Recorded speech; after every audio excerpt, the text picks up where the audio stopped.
But I think the Gold Coast has come into its own, and it's just, it's surprising us every day. Have been pivotal to our recent success. Yeah.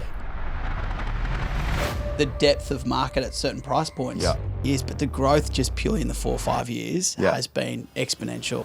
The ability to buy strong today to avoid paying tomorrow. People need to be able to amalgamate some bigger land parcels and do some larger scale projects. Absolutely showing in property values, as you well know, Matt. I mean... All right, welcome to Buying Gold Coast, your go-to all things Gold Coast. A little bit of Tweed Coast in there. We're providing value for everyone keen on this amazing city. Today, we've got some absolute weapons in the building. We got Jayde, Pezet and Toddy Matheson from, as you know, Pezet Matheson. One of, mate, they can go through actually their specialised business in a second. But for me, why I wanted these two on, not only localised knowledge is in depth, very experienced in the area, but really interested to talk on, again, like the developer space too. I mean, everyone who's migrating here, a lot of our clients too, working as a buyer's agent company, everyone's noticing like all the cranes up, the building. The witches' hats down the street. Man, it's pumping. Let's just put it that way, it's pumping. So I thought, all right, if there's two people who can explain why, how, it's you two. So Jayde and Todd, mate, thanks for popping in, fellas. Oh, pleasure, Matt. No worries at all. Thanks for Great having to be us. here. Yeah, and just to give context for the listener, so Pezet Matheson, give me the quick niche, just to give context on where this experience, because you're going to spit some knowledge. I know that's why I wanted you on here.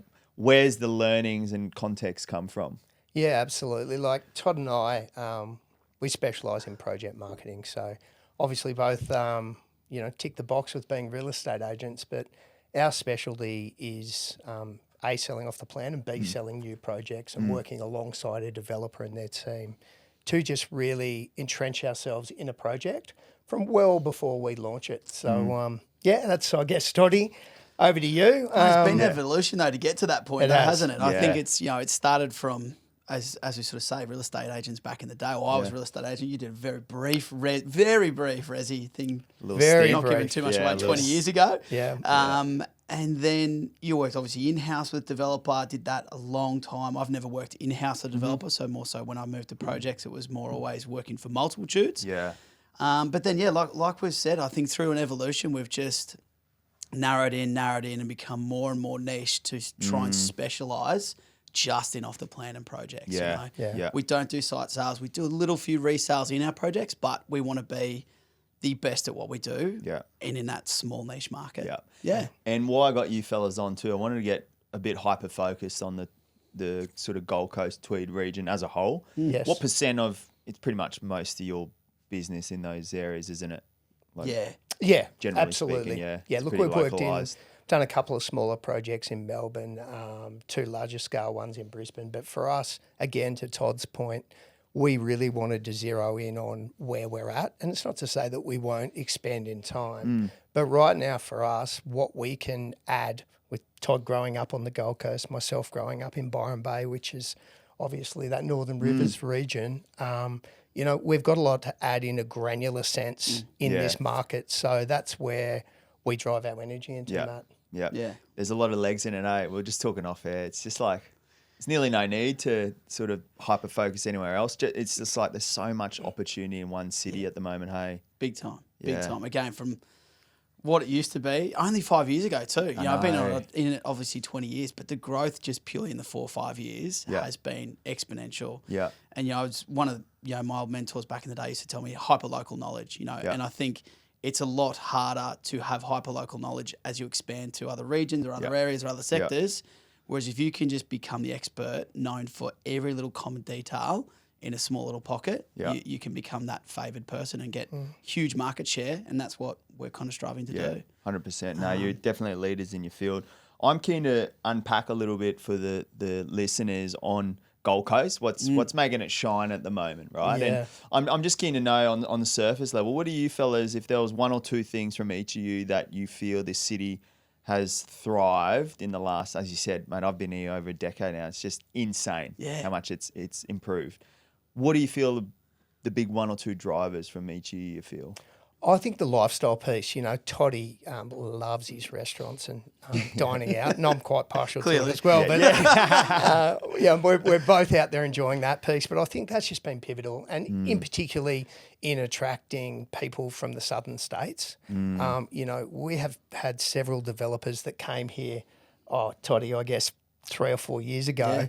That came up from Melbourne and said, geez, we haven't been here since school this week. This is unbelievable. And they all go to surfers only. Correct. Well, that's what their memory was. Their memory was surfers. Surfers paradise. And then a lot of them, what they kept saying, the Sydney and Melbourne people, they're like, we can't find a good restaurant. So that's where they saw opportunity. I think they saw that it was lacking of, coming to, my desire or my passion for restaurants and food is I think that was where a bit first started, is there were so many Southerners that came up here and go, there's no good ones. I'll come up and be one off. And then I think that has then, as they more came up, they went, there actually is more than just surface and more than just the theme parks and more than just the beach. Yeah. They are fundamental greats of the coast, but we're now getting more and more attributes, I think. Yeah, 100%. Yeah. And I think that exposure, COVID obviously assisted with that. And, the beaches, look, you cannot go past it. And the climate that sort of marries in with that. So the capacity in winter, you've still got the ability to go down the beach and have a dip. But also, if we go back to the dining piece, you can still sit outside and al fresco dine in the middle of winter, whereas down in Melbourne and Sydney, you're wrapped up in a blanket. So for me personally, they're things that have been pivotal to our recent success. Yep. And I think that's absolutely shown in property 100%. values, as you well know, Matt. Yep. I mean, we're perplexed, to be frank, as to where our prices have gone. We look at 4 years ago in Palm Beach. Isn't it wild, though? We can crazy. often get caught as the gatekeeper of price sometimes. Yeah. And as we probably know, and a lot of people do know, is often buyers are more educated than even us, because they're the ones that are at open homes every day on the ground, looking through properties. And when they come in and we can be like, it's not going to go for that. And it's been just exceeding our expectations every time, because we've been concerned about the depth of market at certain price points. Yeah.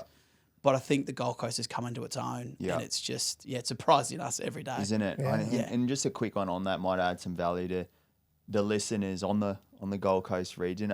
I think we're in a market right now in particular where I always say the ability to buy strong today to avoid paying tomorrow is kind of where it's at. Like I see the buyers who are, they're looking for a crazy bargain, or they're just quantifying value on 3 months ago, 6 months ago, where they're chasing the tail and their expectation is missing the mark in terms of finding a property. And then they end up paying tomorrow's prices where they're like, in hindsight, I should have just acted. Totally. Well, it's just crazy. We're in a similar boat, sharing a little bit of in-house stuff from us.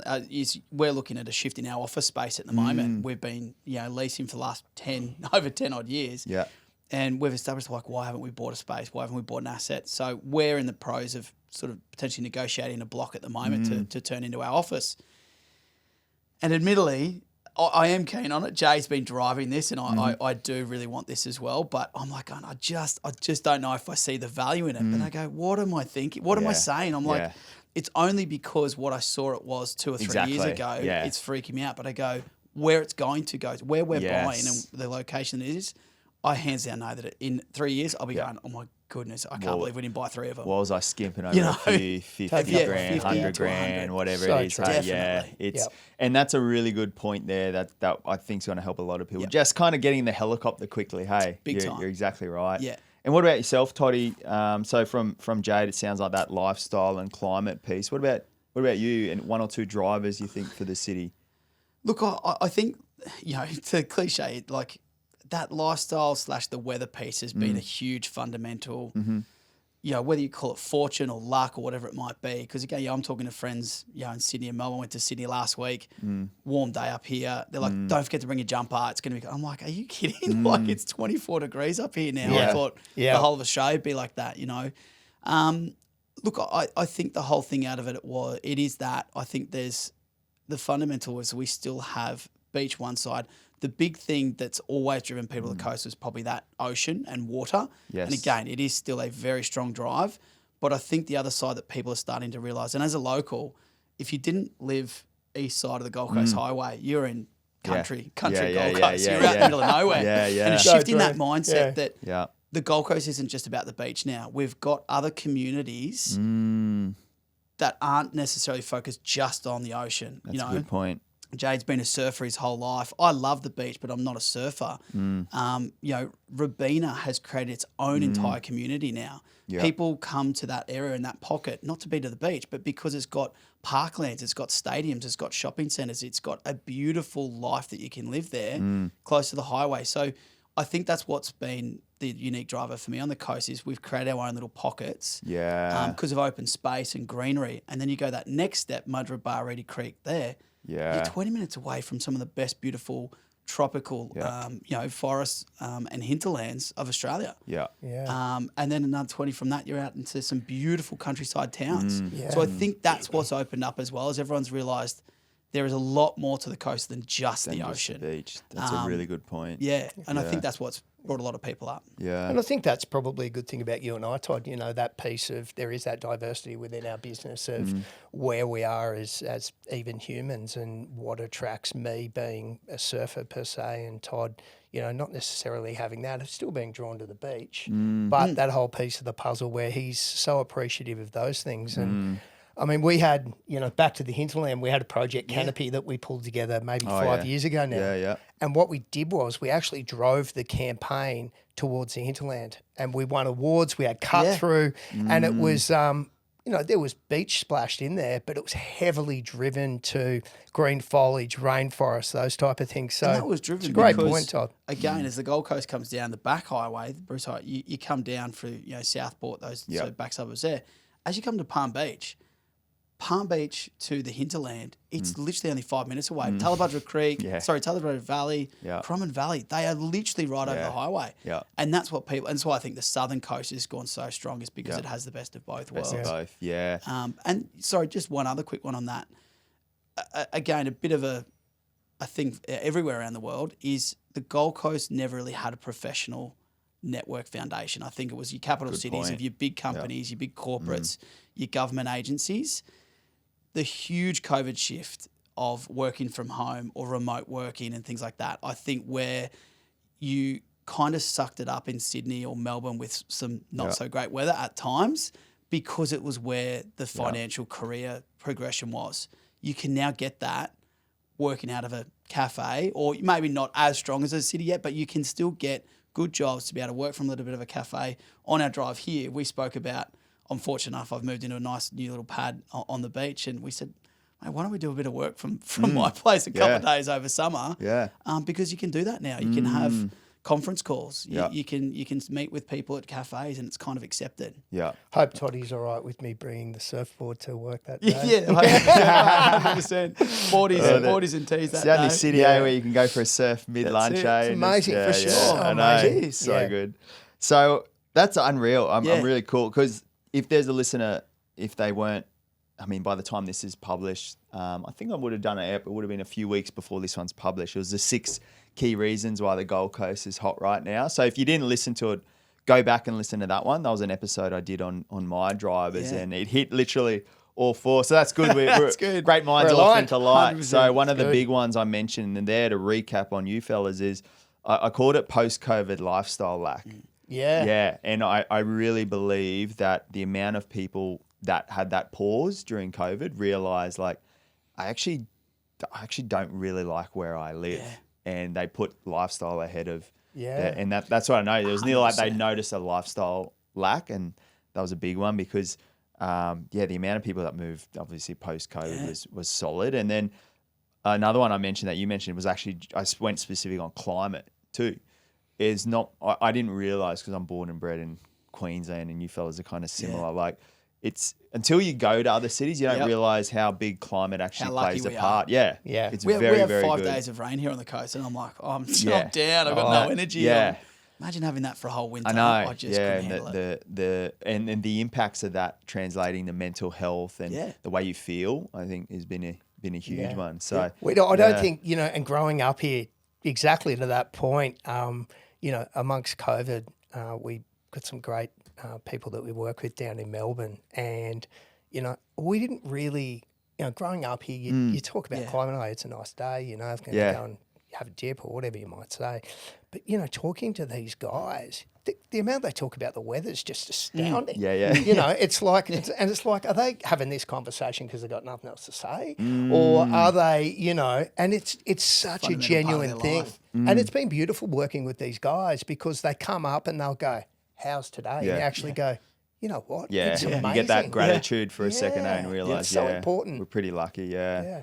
And then the other big one that I'm a big fan of is that employment growth, like stability with actual solid jobs too. Yes. I think this city was back in the days a lot of tourism, and then you Hospitality, leave. tourism. Hospitality, Yep. yeah. Very cyclical. 100%. And I can hands down say, and I'm sure a lot of people you meet too, like a lot of our clients are, they're doctors, they're business owners, they're setting up warehouses and office retail space here with big company. Like these are legit companies. So that always tells me that obviously more wealth comes in and everything sort of raises from there. So there's some really good points there. I'm keen to know before I jump into, I'm keen to jump on what some of these developers, because there's so many actually coming in now. Before that, just to give it that good balance too, what do you feel the Gold Coast could improve on at the moment too? Obviously it's amazing, but like I'm just keen to, I don't want to make it all rosy either. It is a great city, but what do you think?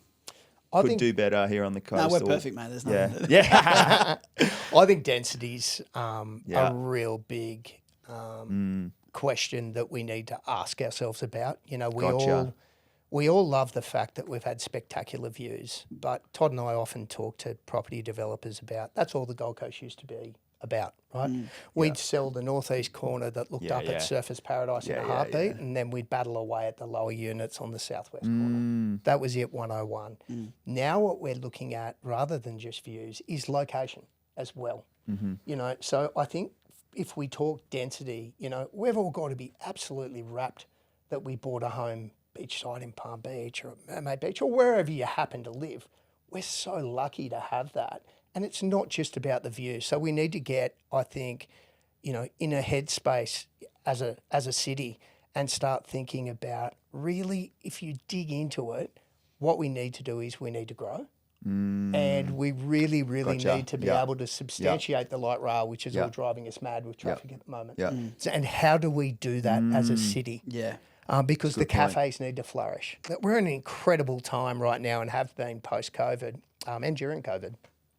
What I look at right now is we need to ensure that continues to happen. And with these restaurants opening up, with these cafes opening up, all of these other small local businesses, how good is it? But we want them to stay open. We want their support. Make sure they're attracting enough people to, it's a really good point.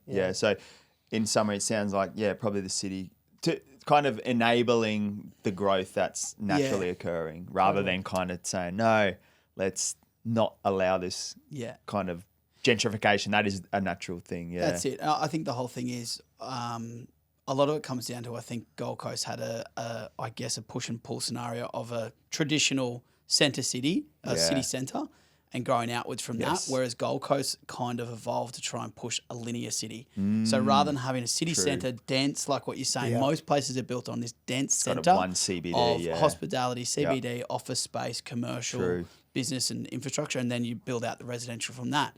We've kind of gone opposite and just done this 30-kilometre linear, which again, it is a beautiful thing, but I think if anything, it was probably not the best move. I think we did need to accept Southport or Robina as our city centre, densify that, get all your corporate infrastructure in there and then grow. I think it's still a fundamental success of cities. Not to say it's not fixable, but I think what it needs to be is exactly that. I think the town plan needs to come in and pick a few key points along that 30-kilometre stretch and really increase density in that pocket, and then have some nicer sort of leafier suburbs and things outside that. And I think that's where you can get, so if you had one every 10 kilometres, that means you can sort of have people living on either side of that and then go into those commercial centres. I love it. That's a really good point there, fellas. And I think to add to that, probably it's pretty much coincides with that. I think then the transport lack of, that's probably one thing I did notice when I was in Melbourne and Sydney. It's just like everyone uses transport there. Like It's just crazy. And you sort of say, when they come up here, they're like, the transport system. So I'm like, you don't catch a bus. Who catches a bus? But we could, exactly. But we could, the transport could actually be amazing because it is linear. Yes. Rather than having to have all this circle and build out, you have one main source straight up the guts and then arterials off it. Yeah. It could actually be one of the best transport systems. And hopefully we're doing that with the light rail. With the light rail, yeah. But it needs to keep going and extend it. Not a lot of controversy around it going down, but it will fundamentally be a benefit long term. I agree. 100%. And this is, I mean, for Todd and I, in particularly in our craft of project marketing, like for us, this whole piece has to work. Yes. Because right now, our entire buildings are put together off the basements and how many car parks are there. So for us, everyone's going, well, hang on a minute, I'm buying a 2+ study or a 3-bedroom apartment. I need 2 car spaces. Well, if that transport was readily available and efficient and people actually supported it, you end up in a position where we can make buildings feasible. A lot of the issues can be worked around. Not necessarily overcome, but it's something that we're really passionate about because it kind of falls back in our lap to a degree when we're assisting with developers in putting these projects together. Yeah, mate, it's unreal. It's really good insight there too on the economy, like a whole city, right? Like any great city has all the things we just mentioned there, kind of always improving. And so it's good. I mean, it's nearly like it's happened so quick as well, right? Like that's it. Very true. It's at the end of the day, we're still we're regional. We're not classified as, we were just talking over there. Like before. We're actually got the population of more capital cities, some of the capital cities, but we're actually one of the biggest not regional. Yeah, we're a regional city at the end of the day. So I'm keen to know, like, all these cranes, right? You visit the Gold Coast, whether it's holiday or you move here, I mean, you can't escape it. There's cranes everywhere. What two better guys to talk to on this? What are the developers? What's their appetite at the moment? Like, what are they looking for? Just to give insight into the brains and minds of some of these developers that you guys deal with day in, day out on the Gold Coast. Yeah, look, I think, it'd be remiss for us not to discuss construction and the challenges around, getting these buildings out of the ground. What I think developers are looking for right now is, firstly, guidance from their consultants and working together as a team to make sure that not only development sites are in a brilliant location, but they actually stack up and they're feasible. Yeah, because everyone can spin their wheels for a long period of time, mind you, and not get anywhere. And we've seen that with buildings on the coast of late where they haven't transpired to construction. And a lot of that's not around sales or uptake or, lead flow from whether it be interstate or whether it be local markets, but it's about construction and finding a builder and where that sits. Yeah, so I think, our developers anyway, we're very, very fortunate to work with several developers that we've gone from project to project on. And I think for those developers, having a base of incredible consultants that they can rely on that are highly, as Todd's term, that hypercentric, what do you call it? Hyperlocal knowledge. Hyperlocal knowledge. That's super important. And I think that that's pivotal to developers. And that's it. I'm glad you sort of said, I don't know if it's necessarily the thought process of what developers want, but more so what the buyer demographics want. Yeah, true. I think that's probably the bigger question to ask is because, Jayde, you touched on it just before about a lot of our development over the last couple of years, and we've been fortunate. I think the market's been fortunate. We've been hamstrung by car parks, because sites have gotten tighter. We're closer to the beach, so it is harder to get a bigger a parcel of land. So a lot of our projects have been your big half floors, $3 million, $4 million luxury high-end product, and it's served us well. Yeah. The demographics moving here, they can afford that product. But if we talk about the next evolution of what we're about to come into, that's a small part of the market that can afford those sort of things. True. What's missing dramatically on the Gold Coast is affordable stock, which is still now at 800 to 1.5 million is affordable. That's astonishing to how that come out of my mouth, but from what the Gold Coast was, but that's now affordable. No one's delivering that at the moment. No one is delivering 2 bedrooms between or very few. I shouldn't say no one. There's very few of that supplied. So I think that's the thing is like we're trying to talk to our developers or speak with developers Yeah. that aren't saying, I just want to do this. It's like, no, what does the market need? Yeah. The market needs Yeah. some more larger scale projects that To house that can and- that can house, but Yeah. still close to these amenities and things Yeah. like that. People want that lifestyle at the Yeah. beach, but they can't. Not everyone can afford $3 million. Yeah. You know, I saw some Sydney apartments the other day, one bedroom starting from 700,000. I'm Yeah. like, we can't even produce that. Yeah. We can't Yeah, produce on the yeah, Gold Coast one yeah. bedrooms at So 700,000. Yeah. Yep. Yep. So I think that's where I'm looking at. There needs to be a big shift in. We talk about this density. You know, people need to be able to amalgamate some bigger land parcels and do some larger scale projects Yeah. to get some population. Which density. again, at the end of the day, like, will probably ease supply a little bit too, right? Because it's so tight, so much demand. It's nearly like the catch-22, right? It's Yeah. like prices are going so crazy up, which people are struggling with.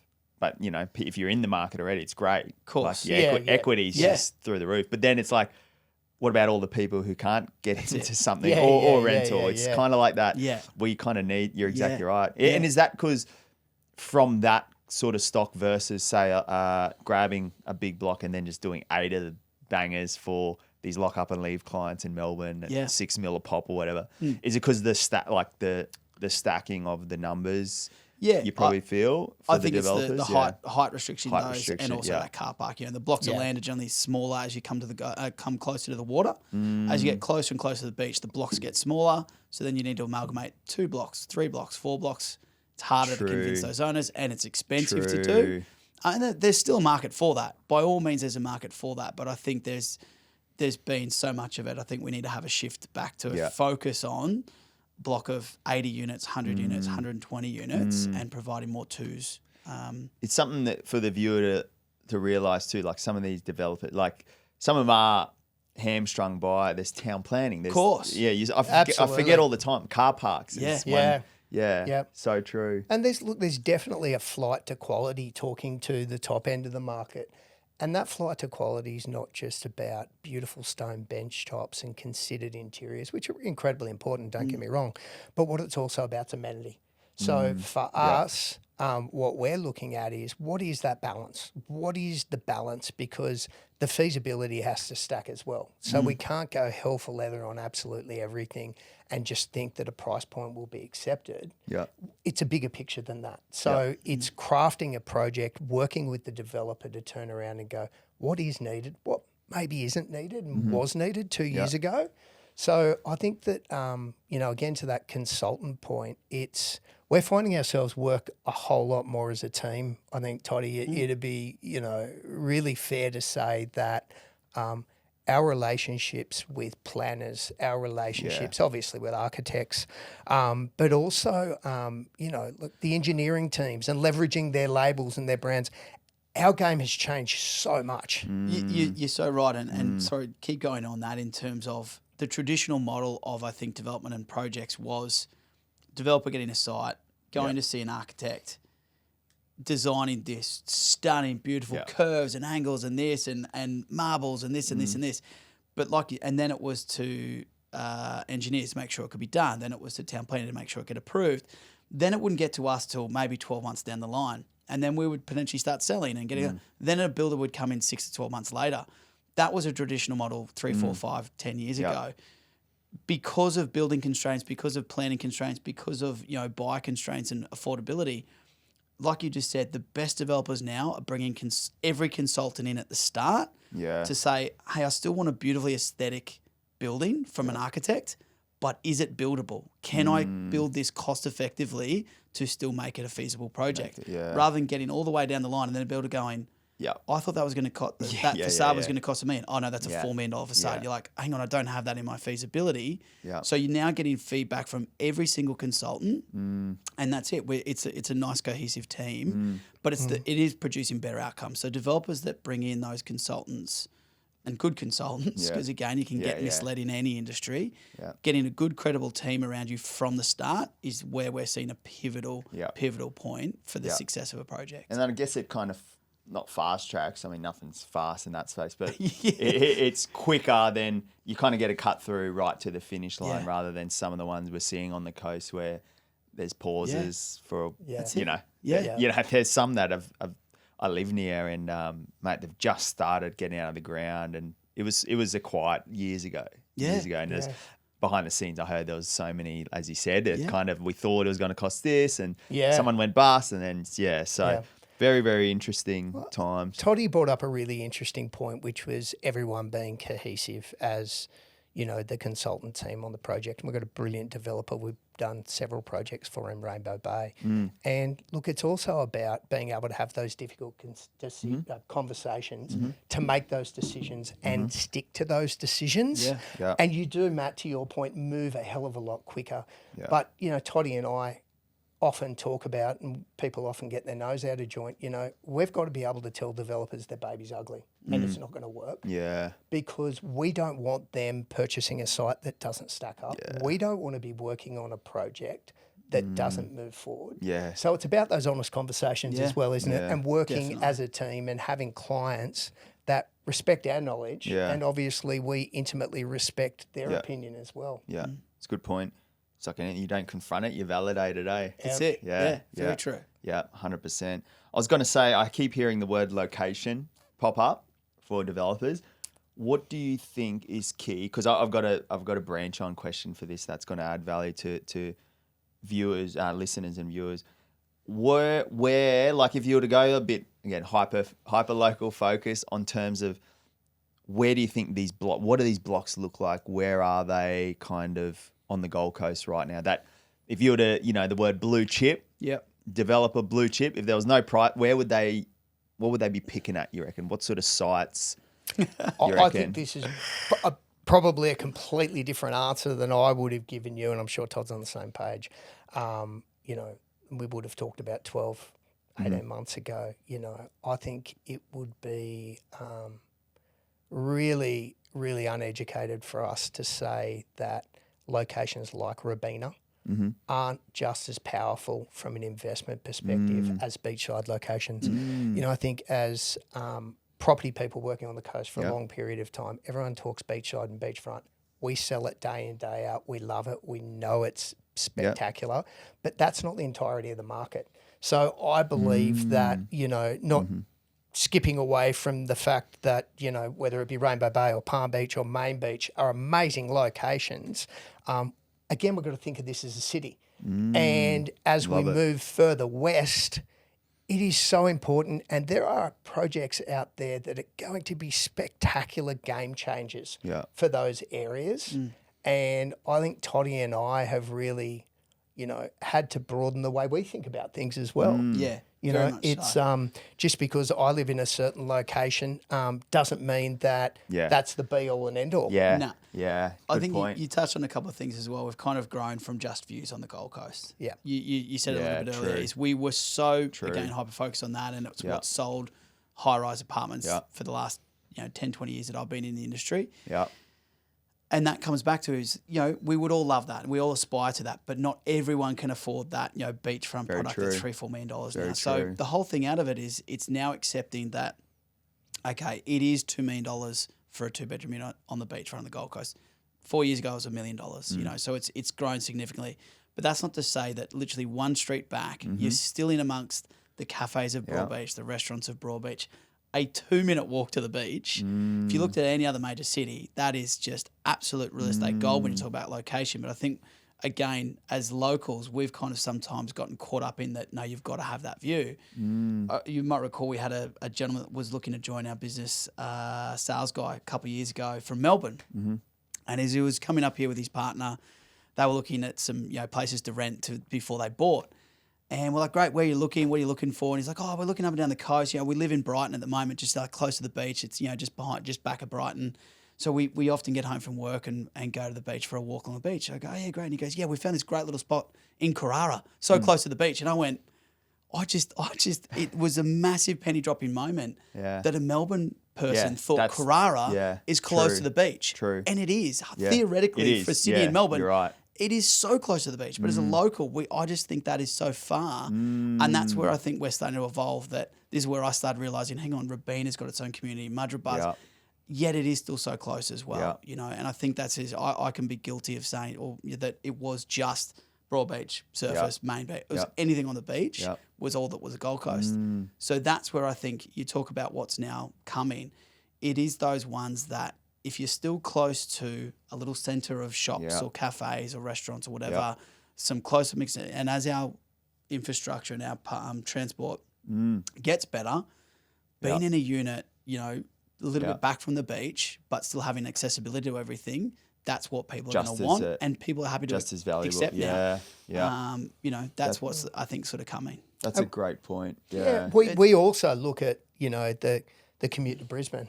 Like half your commute to Brisbane, if you live on the beach, is getting from onto the M1. Broadbeach to the M1, let's call it. Yeah. So, you know, if you're living, let's call it Robina, or let's call it Highland Park, or wherever it may be, you know, your accessibility to the M1, that's what you're doing every day. Yeah.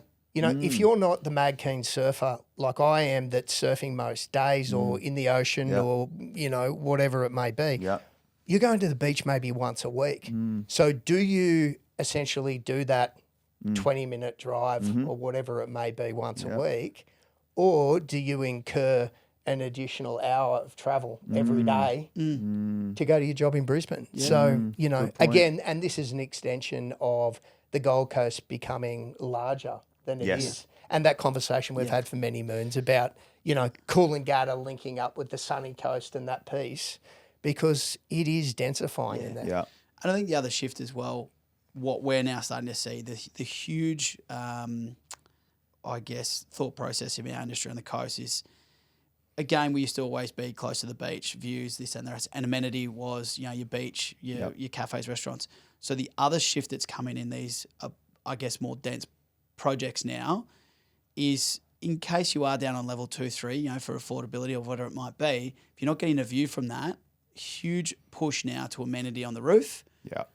Pool on the roof, gym on the roof. So developers are now going all out on rooftop amenity so that if you've bought in on the lower floor, you can still enjoy a Saturday up on the rooftop, getting the sun, getting the rays, getting the views. So that's a huge shift that we hadn't seen. Developers were probably able to get away with not putting as much amenity in because we were in this run and kind of got away with it. Now the shift is to attract them to come to these places that aren't necessarily in the heart of it.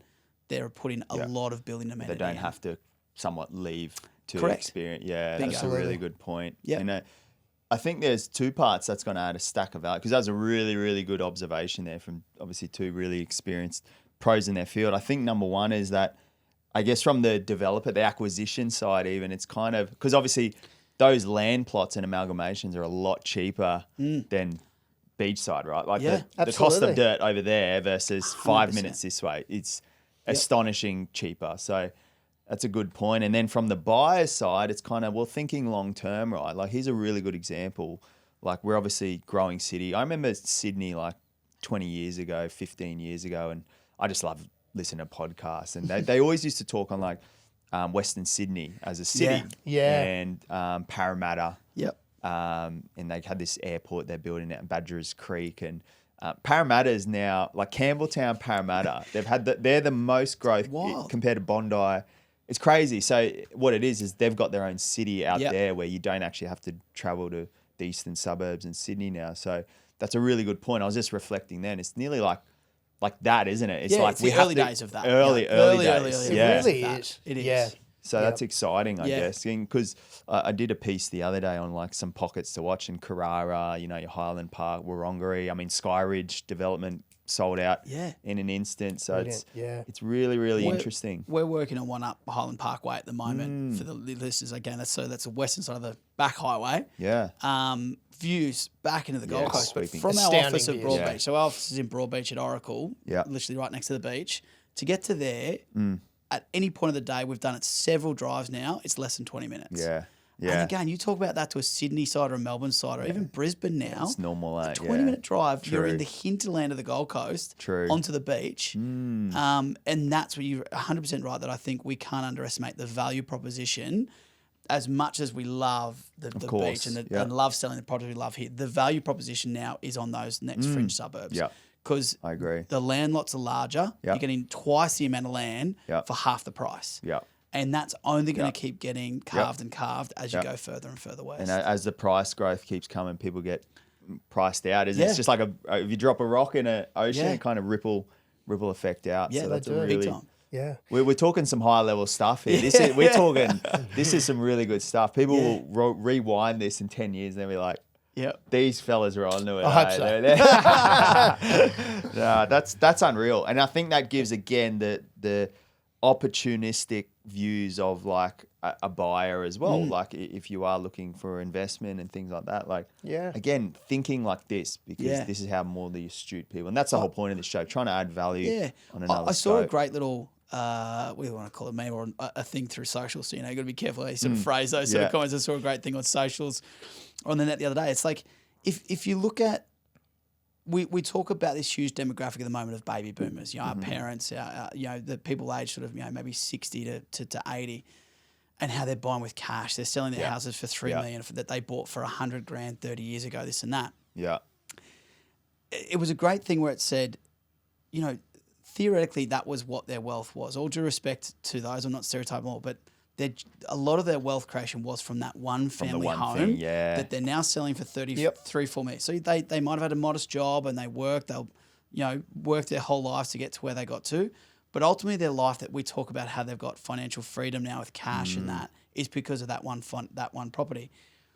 If we have a generation now that I think we want things so quickly, so fast, and don't get me wrong, you're allowed to do that if you're willing to put in the hard work for it, but don't underestimate what we talk about Carrara now as a fringe thing, exactly that. Carrara now, if you put that to reference of Sydney, is like maybe like a Randwick or something like that, or like you say, fast forward 20. So if you're now 30 and you buy that, Carrara's still very close to the beach. Fast forward 20 years, you're sitting on a 1,000 square metre block of land. Imagine that in Sydney and Randwick. That'd be worth $8 million. I was going to say, So that's where you sometimes don't underestimate the power of time. Yeah.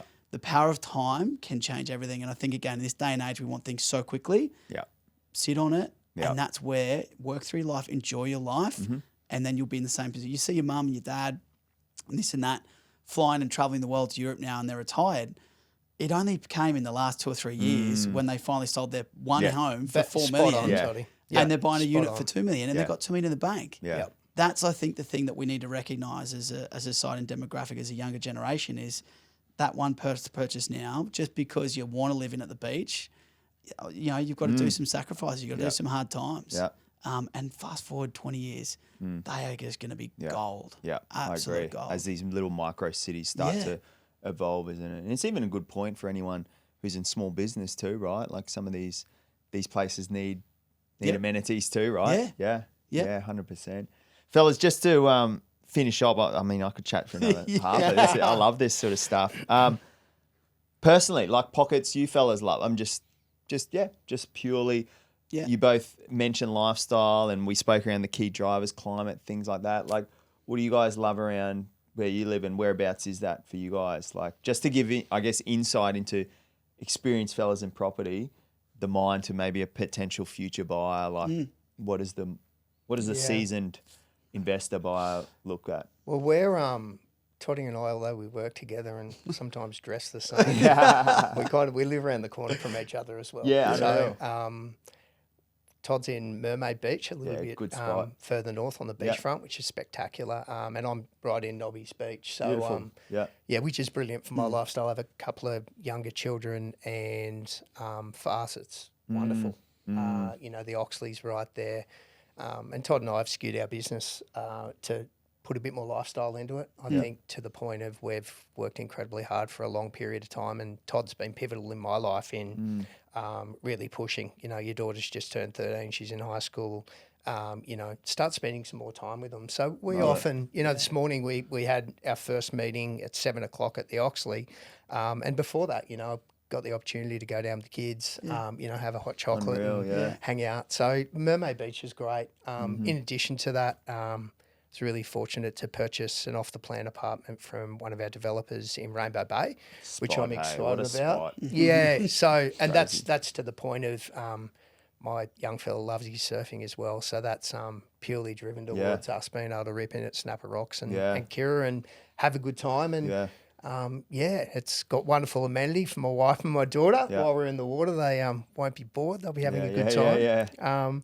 So they're probably the two places that are close to you, my heart. But Todd grew up here, so he's lived up and down the coast and has a really granular understanding of it. What's your thoughts, Toddy, For me, mine's, I guess, probably a little shift. I do love and appreciate the beach. I'm fortunate that I'm on the beach, but it isn't my integral piece. My integral piece is that walkability to a little cafe, a little community, a little, a little pocket of locals.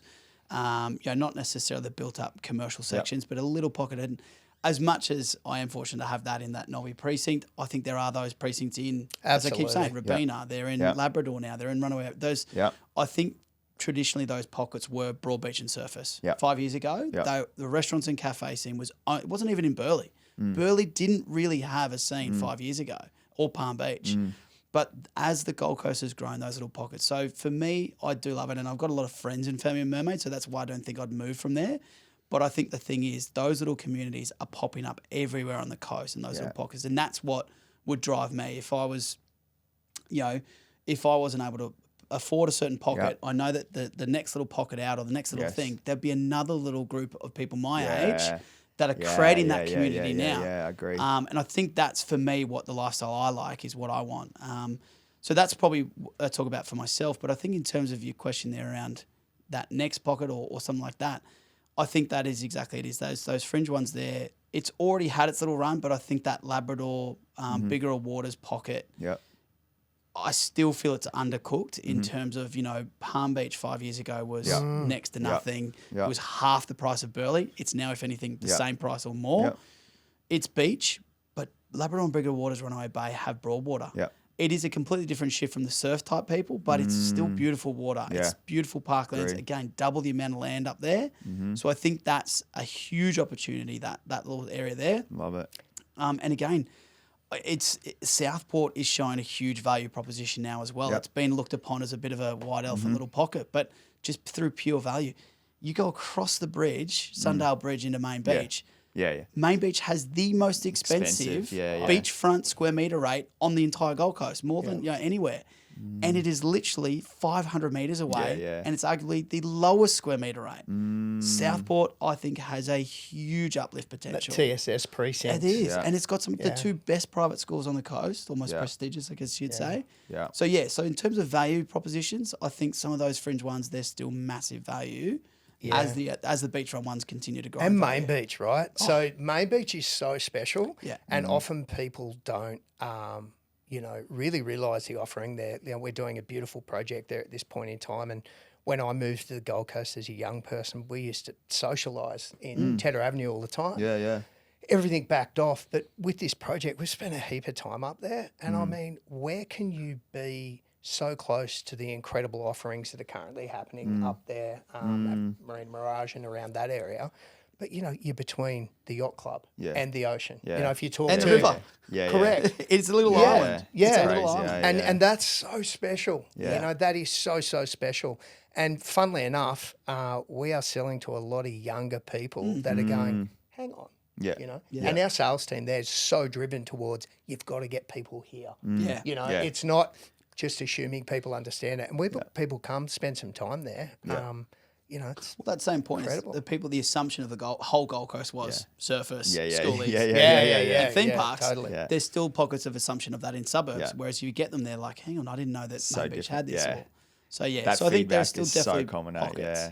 It's and one thing just to harp on and finish on is I love like both of you sort of said. I just noted a key one I always educate people on is that price disparity towards location. Yes, like there's a price disparity between one suburb A, suburb B, that big shift. Dramatic. But the distance, it's like the distance to price disparity access I always draw. And it's just like, it's a really good point for some of these pockets you fellas mentioned. And the old bridesmaid suburbs, eh? That's it. That's it. That's it. Get them so up. It's a great way of saying it. The the bridesmaids. Might have to steal that one.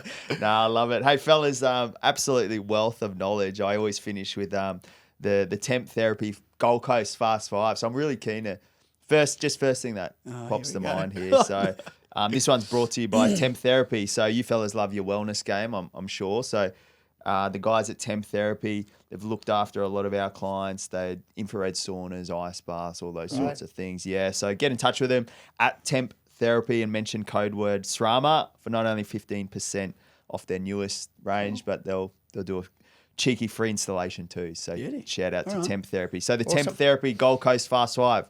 Favorite Gold Coast or Tweed Coast beach? Snapper. Because it's pumping. Yeah. Look, I'd have to say the same. Rainbow Bay, Snapper. It's phenomenal You can't down go there, wrong. eh? It's another world down there, eh? Oh, this will be good. I'm keen to hear. Favorite cafe or restaurant? Gold Coast based. Cafe or restaurant? Cafe, I can't go. But if I can do cafe, then cafe cheese me. Well, give us both. Cafe cheese me in Mermaid Beach there. Yes. There, little bowl ties, little shipping container thing. Oh, the sandwiches are off the charts. Okay. That's a little local knowledge there. I've noted that down. But then restaurant wise, Cantina. Another little hole in the wall, little, bar sitting, sort of Spanish tapas, chef cooks in Where's the bar. that again? It's in Mermaid Beach. Mermaid on the as well. highway. Yeah, the little one. Yeah. So Cantina. Yeah. Can't go past. Many a fun nights. What about you, Jay? I think, look, I'm so Nobby's Beach centric at this point in my life that probably different to Todd. I'm sort of, a lot of my life's there at this point in time. So I think Lars, the new restaurant there, is absolutely brilliant on the corner. Yeah. Really beautiful and a great, steak offering, which I enjoy. Yeah. And then there's a new little cafe called Moustache, which is in Nobby's. Toddy and I frequent it quite a lot lately, actually. But it's great too. So, love it. Yeah. And new ones every day. I was just gonna say, man. There's 4 that they're like local knowledge. That's when you know you fellas get out amongst it, because I haven't heard of too many of them. I've got to get to it. I mean, we just spoke on kind of the Gold Coast sort of pockets you're keeping an eye on, which is epic. So that kind of northern pocket in there, I agree. And then obviously you got that sort of Mermaid you mentioned in your Nobbies, Rainbow Bay as well. Yeah. I'm keen to know favorite holiday home destination or location outside of the Gold Coast. If you had to part with your beautiful city just for a bit, where would you go? My family holiday growing up since I was 2 to 20 was Noosa. Noosa is very similar to the Gold Coast, but I've got very fond memories of that. It's and I've got to say Noosa. Could see on Hastings, it's a gorgeous pocket.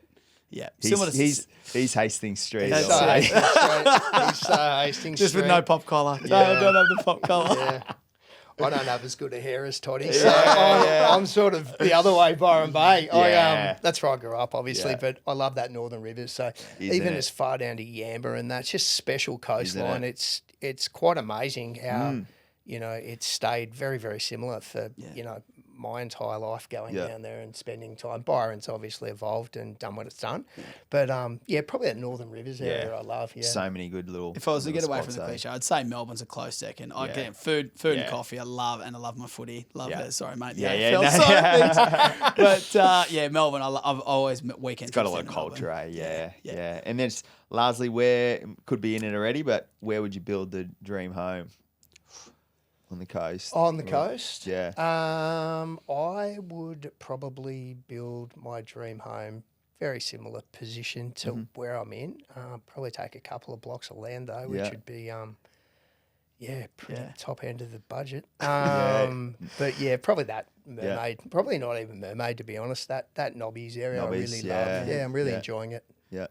I'm going to be greedy and say, oh, geez, look at that cardinal sin. Sorry about that. So good. I'm going to be greedy and say the dream home for me is actually a dual type of lifestyle, having a small little, not small, but like a nice little unit around exactly where I am, Mermaid Beach. But I've got to drive towards the hinterland. If I had a nice, beautiful Currumbin Valley estate out there, so I was out there in here during the week, and then cafes, restaurant, and then be able to escape out to that and get away from the chaos. Isn't it? Yeah. We were so lucky. We went to Currumbin Rock Pools last weekend, eh? Yeah, and magic. you're right. It was 12 minutes. It's so and close. it's literally like you're in the rainforest. Like, that'd be the best of both worlds. Having a nice little pocket on the beach here, and then the beautiful some bangers out there, eh? When you're driving out there, there's some beautiful homes. There really is. There really is. Yeah, it's lovely. Best of both worlds. Yeah. Well, fellas, really appreciate your time. I just think that was unreal. We just unpacked a fair bit there. So I'm sure that one's going to be a saved episode for people. But hey, really appreciate your time. Where can people reach out to you? Website or Where's the best if, you know, Yeah, is anyone listening in? Absolutely. Look, feel free to reach out to us. You know, we're pretty active on social media. Well, Kate is that heads up our marketing department, but you'll be able to, obviously our website, which is Pezet Matheson. All the Pezet Matheson search and social, pretty much standard across the board. Yeah, unreal. Appreciate you having us, mate. No, great. Yeah, thank you, mate. It's always good to catch up. Always. Let's get amongst it, eh? Like it. Cheers. Thanks, Thank you. mate. Cheers.